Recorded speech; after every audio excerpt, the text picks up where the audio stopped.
People say that if you want to be a full-time author, you should put probably at least one book a year. Well, that's going to be difficult for me, but I still keep writing and I just put down the ideas. And I think, that's the fun part of it. Just learning a new skill. I think that's very good. I have tried many different things, but I tell you, writing is just such an amazing outlet.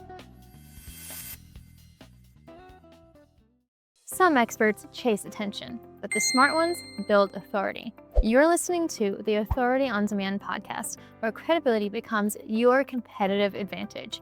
Every week, we're pulling back the curtain on how founders and leaders turn expertise into inbound demand through books that position, media that converse, and strategies that actually move the needle. I'm Danielle Hutchinson, your host and Chief Creative Officer at Authority on Demand. Now, let's turn your authority into leverage. Hey everybody, welcome to another episode of the Authors on Mission podcast. Here's a little story for you. In an operating room, a surgeon has seconds to make decisions that mean the difference between life and death. There's no time for hesitation, no room for error, and the weight of a human life rests in steady hands. Now imagine that same precision, the same life or death urgency applied to the art of storytelling. On today's podcast, we explore the minds that dare to operate on the heart of human experience.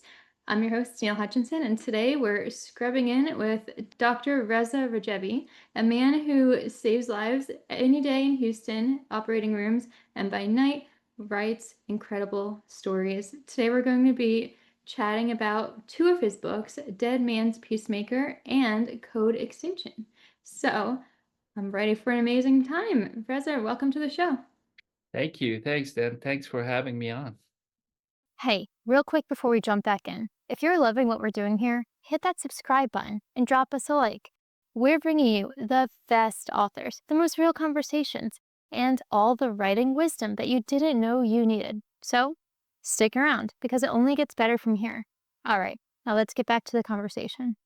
Of course, I'm very excited for this conversation because first off, it's just incredible to know that you're kind of like a real life superhero, saving lives by day and writing by night. So can you tell us a little bit about that? How does that balance work for you? Oh, it's such a great question. It's such a long process, and you put extra hours.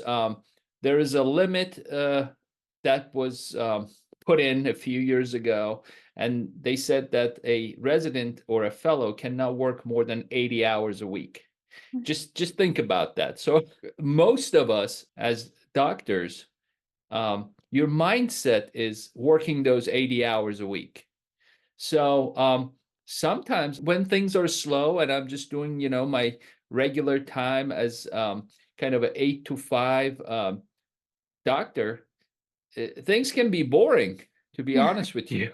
You're like, okay, what is next? What can I do next? And different people decide to go different routes, and some people work more. They take extra shifts.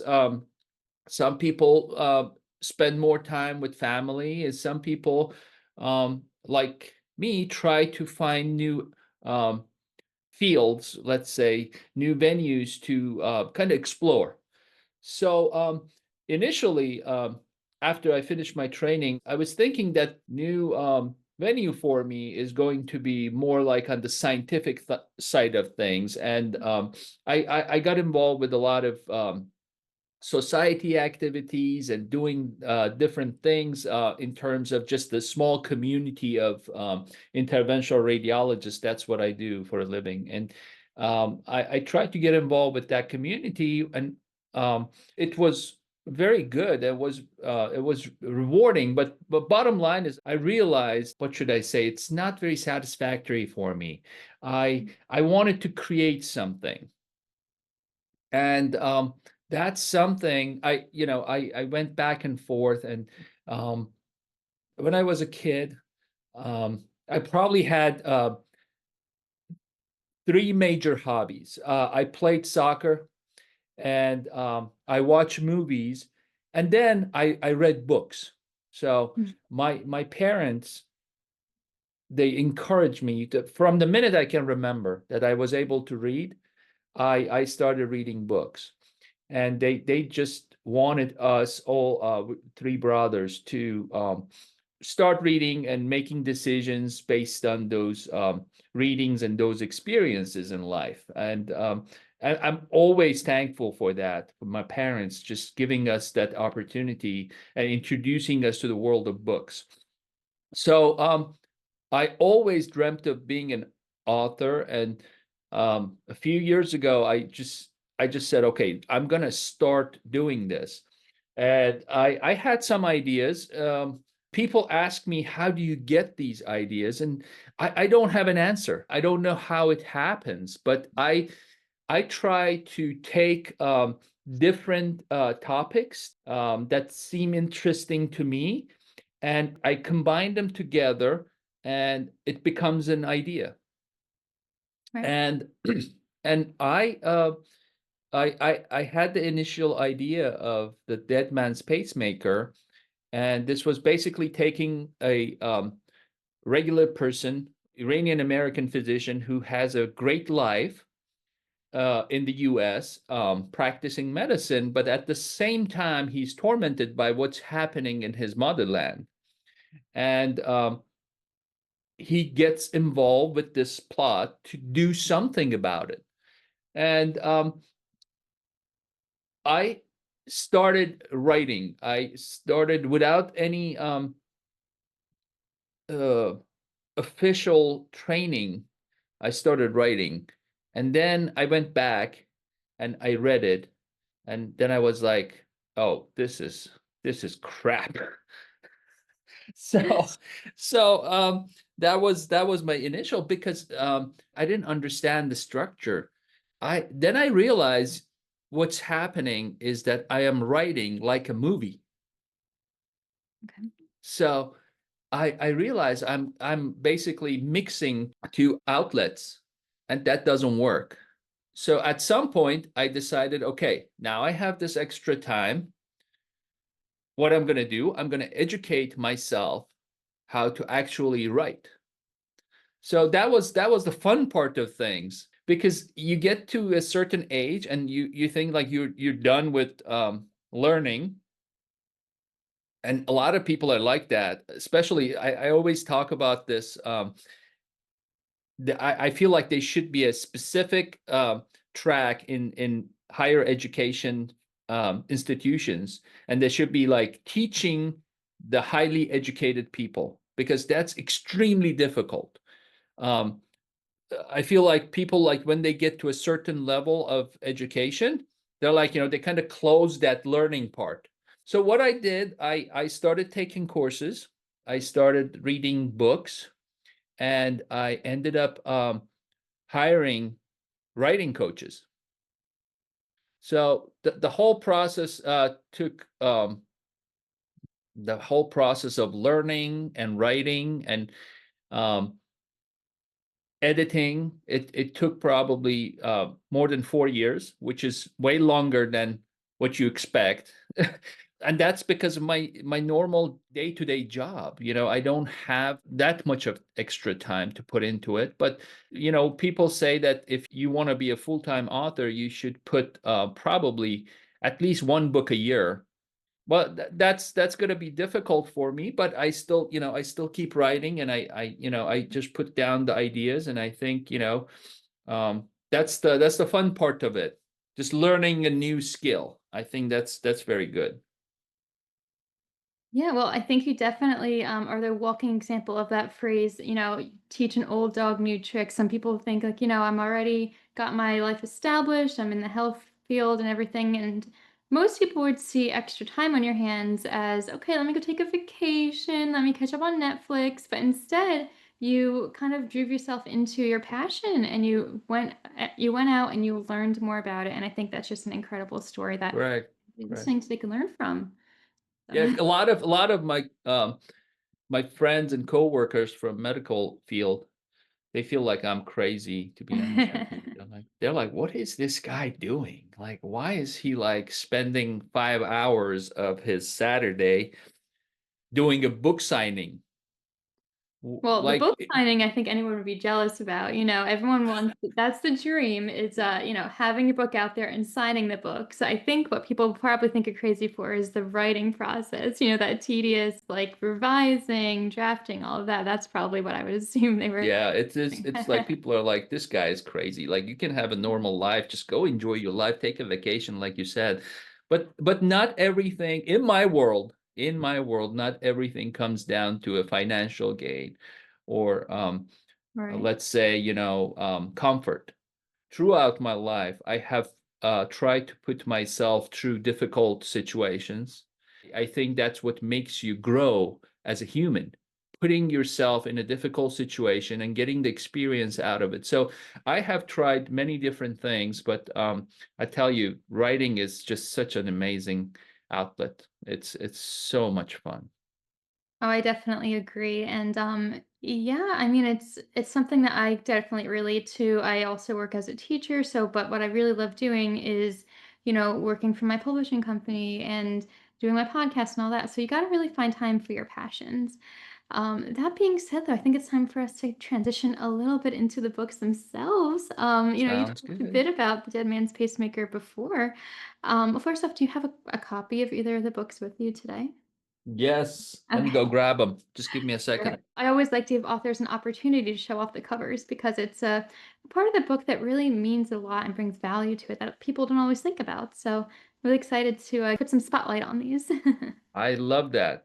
So this is Deadman's Pacemaker. Hmm. It's it's a traditional sort of a thriller book cover.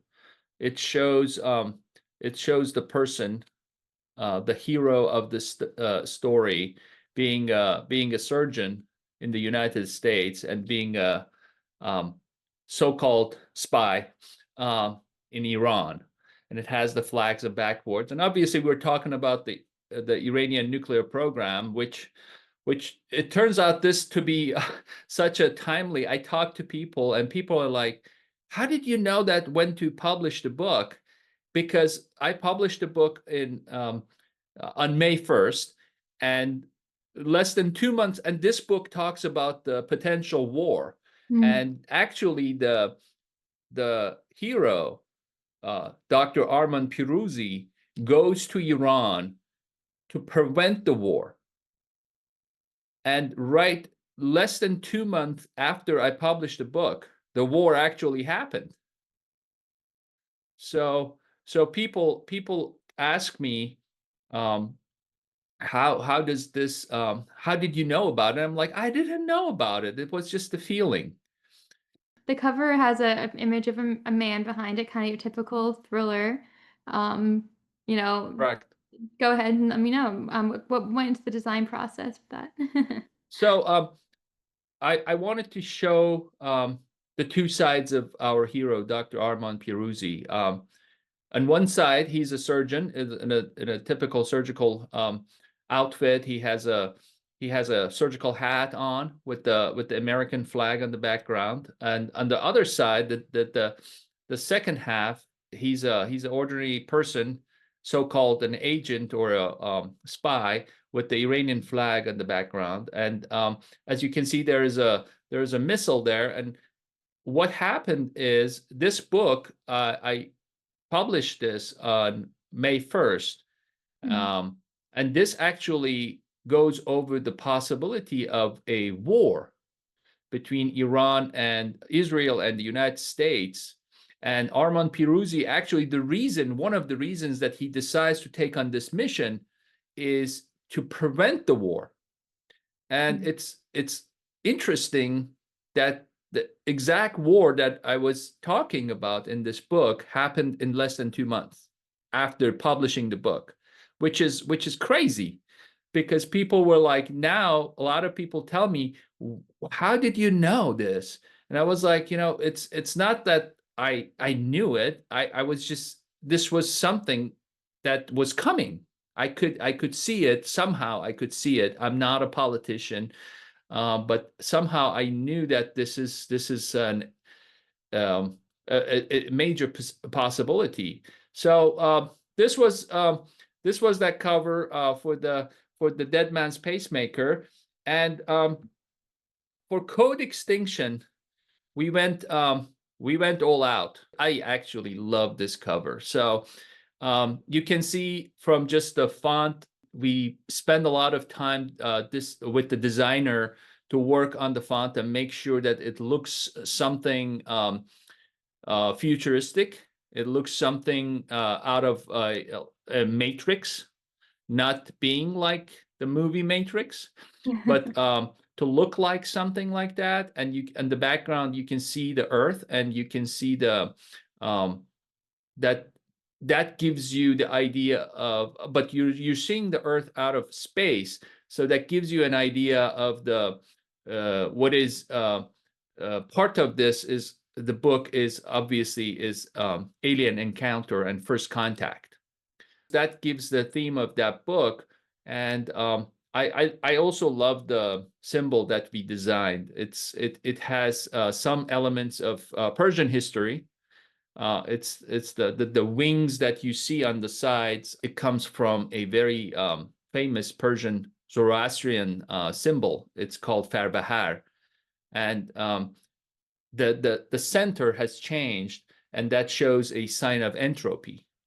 That's the world is going towards, as you can think about it, the concept of entropy. We're all expanding, and the universe is expanding to a point of entropy. That was the idea behind this book cover. So we definitely spend a lot of time, and I have had good feedback on both of them. So hopefully the readers, because as you said, a lot of people they say, don't judge a book Yes. from its cover, But we all do, but right? people do. Of Yes, course. yes. Yeah. Well, they're both very beautiful covers, and they Thank do, you. yeah, and they accurately depict the themes and messages behind each of the books. So very well done, and very cool how you kind of predicted current events by writing about it. And what's funny is I guess it might have just come from the fact that you did your research and you had a lot of historical context about Iranian political movements already in there. So, I mean, you probably were just thinking, okay, what might happen? You analyzed, and I mean, it's really cool to see how that all worked out. But I'd like to Yes. kind of. Yeah, I'd like to shine a light on the research part of that then, because to any authors listening today, it's so important not just to create fiction, but to ground it in a little bit of fact. So, what was your research process like for that book? Well, for the Deadman's, as I said, I'm not a politician, but I have been very much studying Iranian and Middle Eastern politics and history. That's one part of things that I love to read about. And the picture you see on media, I would say, for most part, and I'm talking about kind of traditional media outlets, most of the time they prefer to give you a single dimensional perspective of events, of people. They like to say, here are the bad people, here are the good people, and the good people are going to take care of bad people. In reality, you have 90, probably more than 90% of people, they all have the same concept of a happy life. All they want is to be able to provide for their families. All they want to be prosperous, and all they want their children to do better than themselves in the future. So if you think about it, it's all that I don't know, maybe less than 5% of people who are creating these struggles when you think about it. So when it comes down to research, well, I didn't see the so-called Iranian Islamic Revolution, because that happened in 1979, and I was 6 months old. So I unfortunately I don't remember. The very first memories of this whole Middle Eastern struggle that I remember is the war between Iran and Iraq. And that war was it was a long war. It was 8 years, And I clearly remember those days because every day with the alarms going off and the bombs coming down and all that was part of the missiles coming down. And a lot of that goes into the book as well, talking about those memories. I would say our hero, because he grew up in that situation, he has some sort of a PTSD like symptoms, just remembering going through that war. Um, and then from there, I also remember the oppression, the difficulties of living in a religious dictatorship. This was my life. I spent 27 years living in that country. So I did research on myself. Let's put it that way, you know. So a lot of that goes into the book, has to do with the struggles of a person growing up in a religious dictatorship. And obviously, we can go into details of that, but um, here we are. We have a phenomenon in Iran, and with the Iranian regime, with the Islamic regime in Iran, we have a phenomenon that is not seen before in the modern history. We, I feel like the Western politicians and the Western governments, they have very difficult grasp of what is going on with the Iranian government to understand who they are dealing with, Right. because the extremists in that government, it doesn't matter what happens to them or what they do to people. They always see themselves, and I'm talking about extremists. I'm not talking about the whole government as it comes down to the lower levels of government, but the higher up of the government in Iran, they think that they are always in the right side of the story. Either they kill, either they torture, either they die. It doesn't matter. Let's say the recent attacks on Iran, which killed a lot of higher level IRGC members, generals, they actually congratulate each other. The families of the dead congratulate each other because now their dad or their brother or their son is a martyr. They went to heaven. Yeah. So So you are dealing with a level of brainwashing, a level of ideological brainwashing that has no um, similarity anywhere in a modern history. The closest it can get is probably what happened in China after Mao. That's probably the closest, and that's not even close. So I did a lot of reading and a lot of research on that. I really wanted to give the reader a glimpse of how these people feel, how they act, and how they justify their acts. No matter how horrible it will look like to a modern Western um, person. That was the research I did because I just didn't want it to give you the one-dimensional narrative of bad people. You need to find out why these people are doing the the things that they are doing. I tried to explain that. And that was the biggest part of my research. So I did more research on my antagonists in the book than my hero. My hero, um, it was a ordinary person like millions of people who live in the United States. They're immigrants and they're just trying to have a good life. But most of my research went to understanding these people, the antagonist type people. Understood. And thank you for giving us all that context. It's very eye-opening, first off. And, also it goes to show the importance of understanding a culture and really diving into the characters themselves within your book. Now, I do want to give us some time to shine a light on your second book, also a little bit. So I'd love to Sure. transition a little bit into Code Extinction too. I'm wondering, of course, a lot of this has to do with human consciousness, medical technology.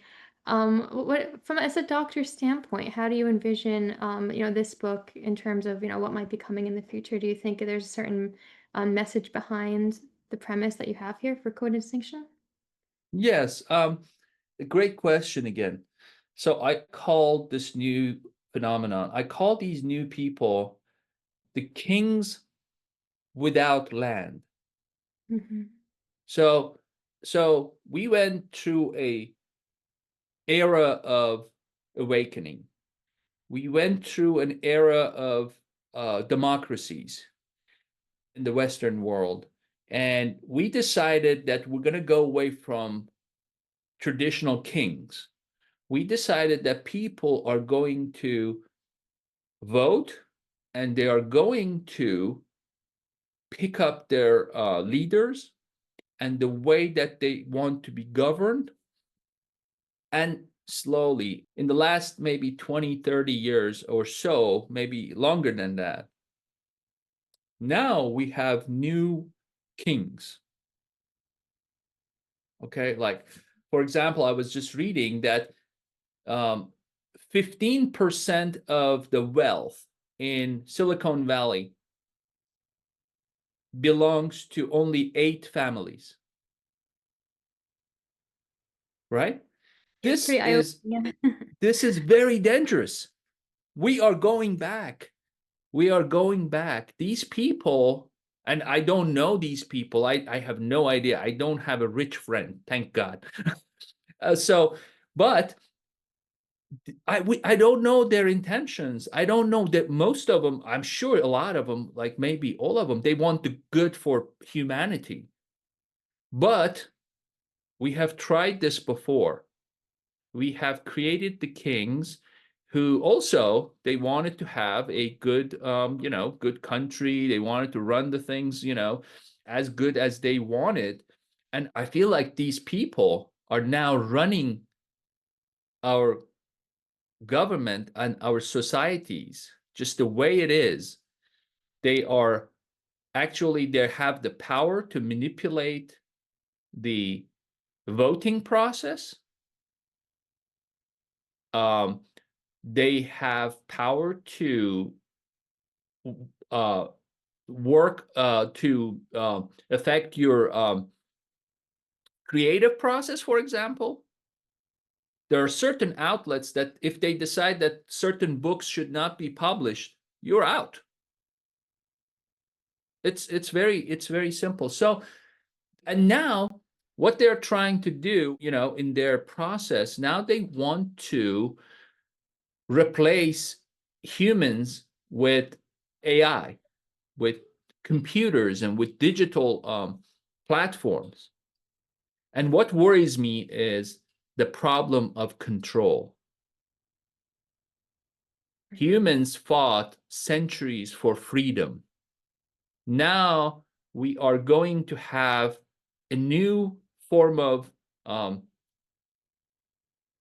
control that was not seen before. So my biggest worry, to be honest with you, if when people say, "Oh, well, there are a lot of jobs are going to be replaced by AI," that's what worries me. So what's going to happen to these people who don't have jobs? Number one. Number two, who is going to train those AI models, and what data is going to be used to train them? And how are we going to make sure that the training is not biased, correct? Because AI, if you think about it, like when you're using, for example, if you're using ChatGPT is not doing live research. If you ask ChatGPT a question, it's not doing a live research of the current data. It's actually going back to its training and using the data that was provided in its training and bringing that data, and by looking into the patterns, it's creating an answer for you. So that data has been provided to this model to give you an answer. And who gives that data And how do we know that data is accurate? This is the biggest worry that I have for the future of humanity. And what I did in Code Extinction, I exactly did that. So Code Extinction happens, let's say, 50 years from now. And we got to a point of advanced technology that humans can actually upload themselves into a digital simulation with the promise of immortality. Because if you are able to live in a digital simulation, literally you're a program, you're a code. You won't die. As long as you have a server that keeps you there, you will not die. But obviously, there's a twist. People actually start killing themselves, literally deleting themselves from that digital simulation. And the hero of my book, Dario, he decides that this is not normal. He does not believe that people are actually doing this voluntarily. And he teams up with a group of friends and he tries to get to the bottom of the story and to find out why people are being deleted from the simulation, which is controlled by obviously by a tech giant.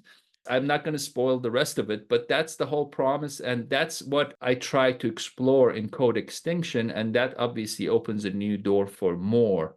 And if you read the book, you'll find out that there's actually way more. There are different layers upon layers of complexity to the story.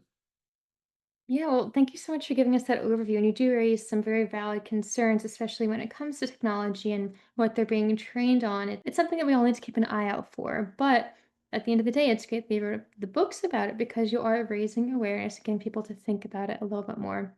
But, since we're starting to wrap up this conversation, I'm hoping that we can also touch a little bit upon some writing tips. So I'm wondering what is something that, as a beginning writer, you wish you knew that you know now that the audience today could learn from and benefit from? What is one tip that you'd like to leave them with today? What do you think? I would say if you are planning to self-publish your book, you need to have an understanding of what happens after your writing. Let's say you learn how to write a book. Most of books, from my understanding, is most of novels they follow a formula. You need to start from a place and finish in a place, and through that, your character needs to have an arc. You can learn that. What you don't know as a self-publishing author that I realized is how to actually stand out. What I've heard is that there are 2 million books are being published every year. That's just such an amazing number. So if my question is, and my quest for the writers is that figure out how are you going to make your book stand out. You need to learn marketing. You'll need to learn publicity. You need to learn how to promote your book. That's such a complex thing, and whoever tells you that there is one answer, they're probably wrong, because this is such a complex environment right now with self-publishing and what we have, the capabilities we have with the platforms that self-publish your book. It's such a difficult process, and for me it was such a new concept, and now I'm trying to learn with the help of people like you. This is what I'm trying to do. I'm trying to be present. I wanted to talk about my books, and I wanted to go to valid to this credible outlets such as your podcast to talk to people and just introduce to these books and talk about the books and try to raise awareness about what's going on in the world of self-publishing. I love that. Yeah, no, you definitely have quite the mission for as an author, and I love that you mentioned that because it's important for everyone to have a good idea of what their message is going to get across and how they're going to stand out in this saturated industry these days with all the new books coming out. So that being said, I'm wondering if people want to get in touch, stay up to date, and learn a little bit more about your books, where are the best places for them to head to after this? Sure. That's another great question. Thank you. And I have a website. It's rezarajebi.com. So that website, I think that's the best way to get in touch with me. I'm active on social media, on Instagram and Twitter, on Facebook. Uh, and I also, if you go on Amazon, obviously the books are available in all formats, audiobook as well as Kindle, as well as paper formats are all available for purchase. Perfect. There we go. Guys, we're going to put the link to that in the description box of this podcast today. So go ahead, click on over and learn a bit more. Um, Thank you so much for joining us today. It's been an insightful conversation. It really shone light on some incredible points. And of course, it's always great to know that you're able to balance, what you do during the day and also the writing all in one. So thank you so much for coming on. It's been a pleasure.